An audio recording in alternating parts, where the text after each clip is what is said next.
Let me welcome you to the wonders of the world. Lorraine and I are very fortunate. On our travels, we've seen all 7 wonders of the world.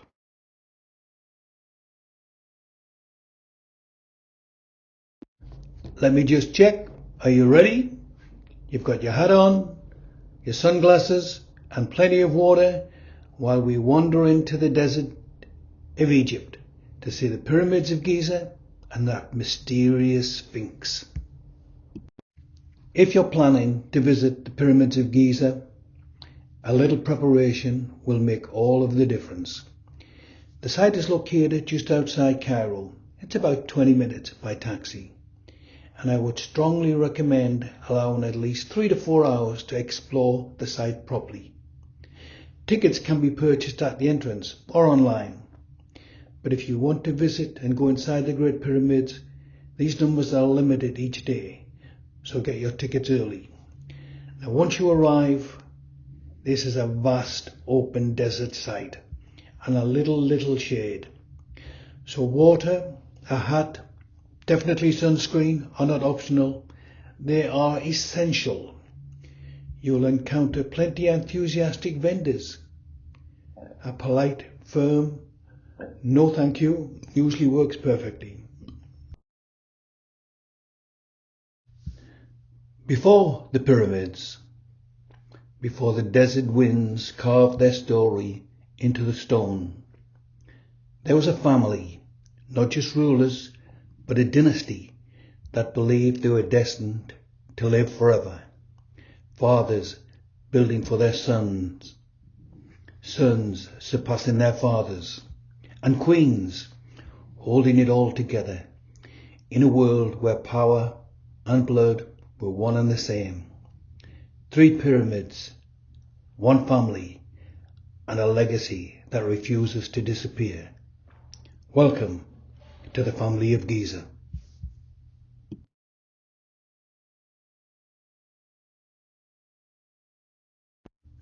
Now, when we look at the pyramids of Giza, we are not looking at isolated monuments. We are looking at a family project. And like many family projects, it was complicated. At the very beginning stands Nefuru, the founder of the 4th dynasty, a man who perfected the pyramids.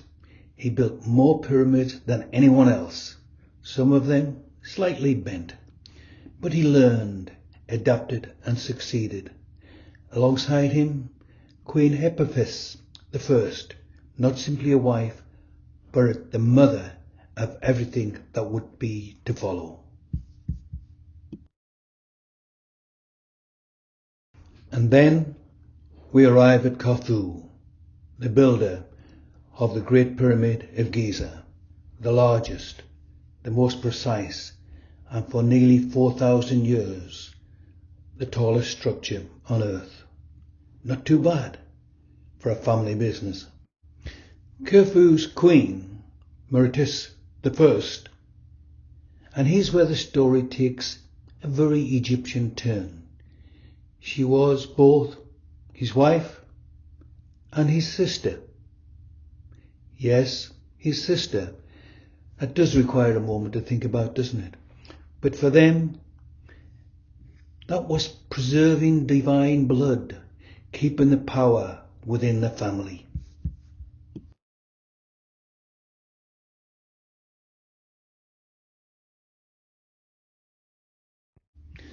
They had sons, Prince Kawab, the eldest, destined to rule, but he never did. And then Khafre, the son who would continue the legacy. He built the 2nd pyramid, and most likely the Great Sphinx, the silent guardian watching over the family for 4,000 years.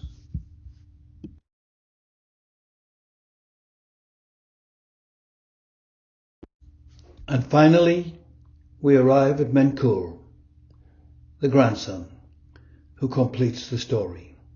The 3rd pyramid, smaller but more refined. A quiet reminder that greatness is not always measured in size.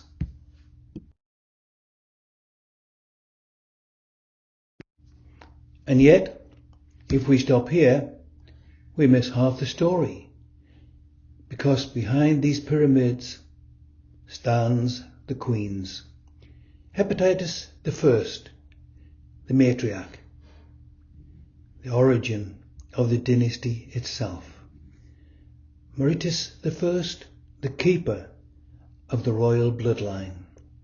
Hepatitis the Second, a woman who adapted, survived, and remained central to the power. Mericus the Third, whose tomb really tells her story across 4,500 years. And then there was Caricus the First, not simply a queen, but a possible ruler, mothers and daughters, a family, bound by belief, by power, and an extraordinary obsession with eternity.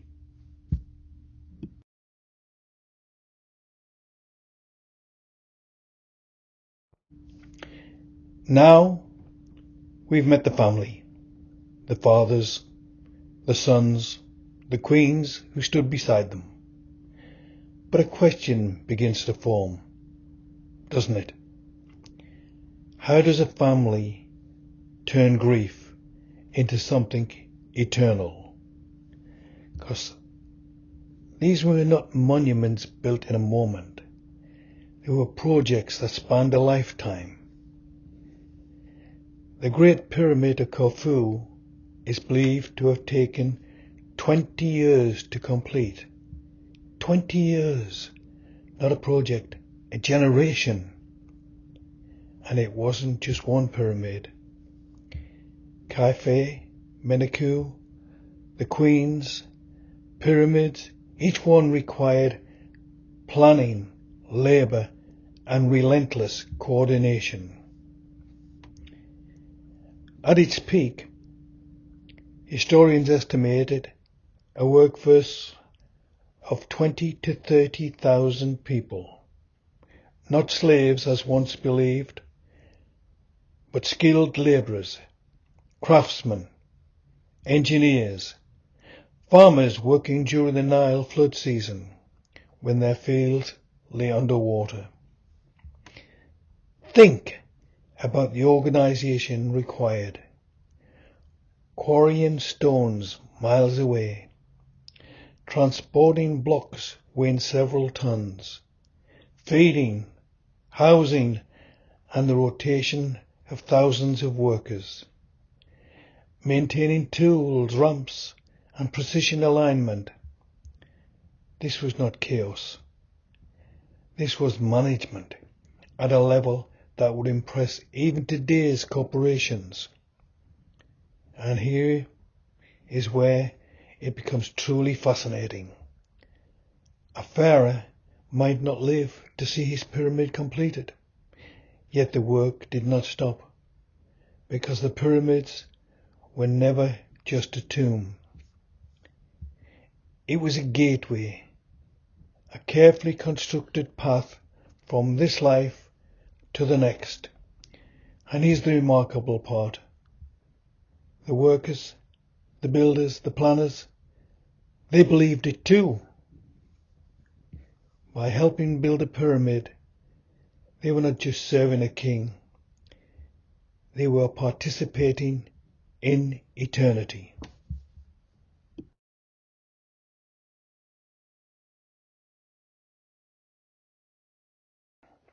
And here's something most people don't realize. The pyramids did not originally look like they do today. These pyramids were once covered in a smooth white limestone, polished so finely they reflected the sunlight like mirrors in the desert. At their peak sat golden capstones, catching the light, announcing power, wealth, and perhaps something more eternal. And then there's the Sphinx, carved from a single ridge of limestone with the body of a lion and the face believed to be representative of the pharaoh Khafre. it has been watching over this plateau for the same 4,500 years. Weathered it is, damaged, maybe a little, yet still unmistakably powerful. No one knows exactly what it has witnessed, but it has seen empires rise and empires fall. Now, one of the greatest misconceptions is how those monuments were built. Well, they were not by slaves, but by skilled workers, engineers, craftsmen, organized and fed and housed in a system that required remarkable planning and discipline. And then there is the precision. These pyramids are aligned almost perfectly with true north, achieved without modern instruments, without technology as we know it today, just observation, mathematics, and human ingenuity.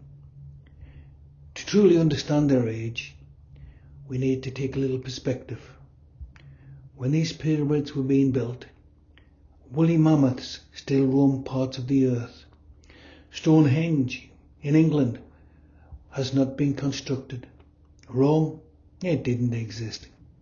And yet today, you can still stand here, place your hand on these stones, and feel the weight of 4,000 years of history. They have outlasted kings, civilizations, and even the intentions of those who built them, because in the end, the pyramids were never just tombs. They were declarations, statements that said, we were here, we intended to be remembered, and judging by the fact that they are still standing here today, they succeeded, they are remembered.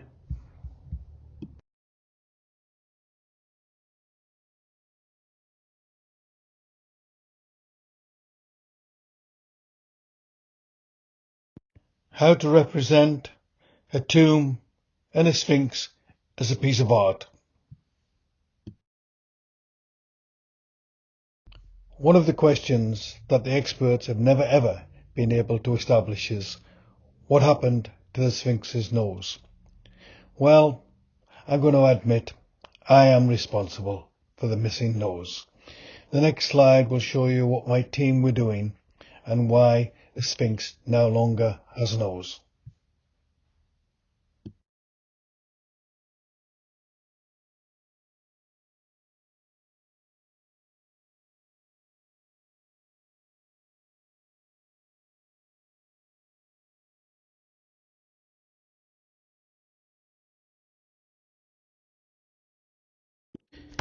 In my defense, I didn't know what I was doing. Sorry, Mr. Sphinx.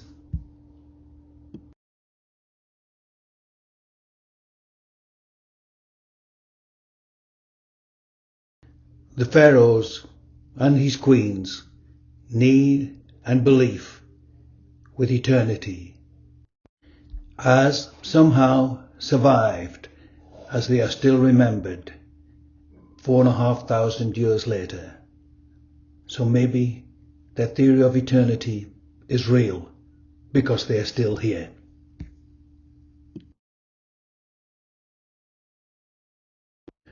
One thing very few people know about was back in 1196 AD, the son of the Sultan attempted to demolish the pyramids.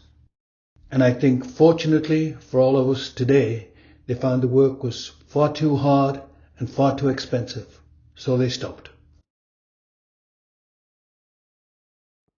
Hopefully, you now know a little bit more about the pyramids and the Sphinx, and the reason why the pharaohs and the queens, in their quest for eternity, felt it was essential to have the pyramids designed and then erected.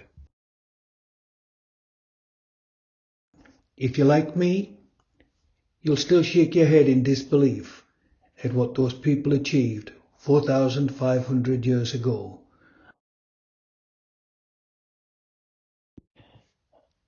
The best sunset I've ever seen in my life, and I've seen some good ones in the past. Whilst this presentation was regarding the only remaining wonder of the ancient world, I thought I'd had half a dozen slides to the end to tell you what else you could enjoy whenever you're in Egypt. Don't miss the opportunity to actually go inside the pyramids. This photograph here is my wife exiting from deep inside the pyramids, and you can see by the smile on her face she really enjoyed it.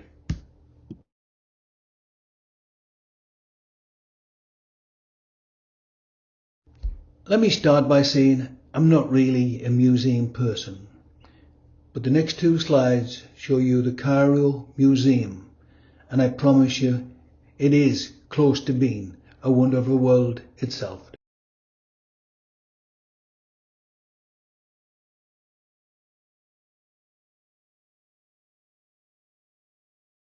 The next adventure you really shouldn't miss, and that was a 4-day cruise down the Nile River to Luxor. I promise you, you'll be just amazed at some of the sights you will see.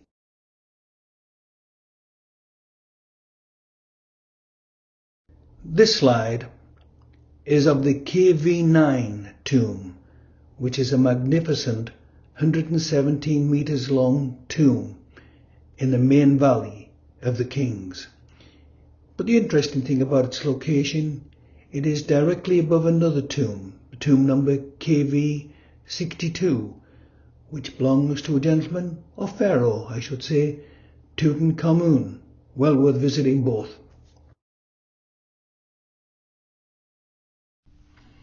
The end.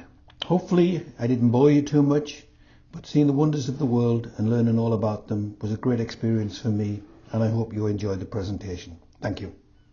Travelling, the only way to live.